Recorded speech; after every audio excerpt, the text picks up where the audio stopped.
ফিতনার অন্ধকারে আলো খুঁজে নাও ঈমানের। দাজ্জালের ধোকায় যারা পড়বে তারা সত্য দেখেও চিনবে না। জ্ঞান ও ধৈর্যের ঢাল গড়ে রাখো অন্তরে,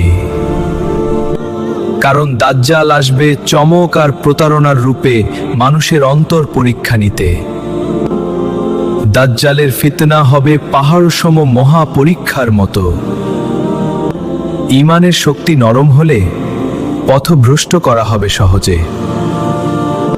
রাসূল সাল্লাল্লাহু আলাইহি ওয়াসাল্লাম বলেছিলেন, তার থেকে নিরাপদ তারাই যারা কুরআন তিলাওয়াত করবে ও সত্য পথে দৃঢ় থাকবে।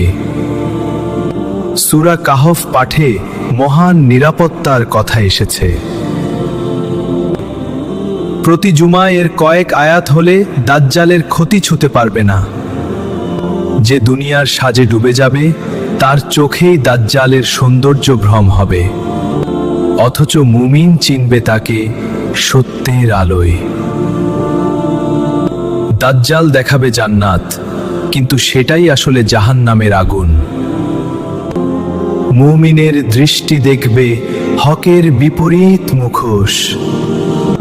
তাই হৃদয়ে রেখো আল্লাহর ভয় ও রসূলের সুন্নাত, যেন ফিতনার ঝড়ে ভেঙে না পড়ে ঈমানের বাঁধন। হাদিসে এসেছে, তার শাসন হবে 40 দিনের বিভীষিকা।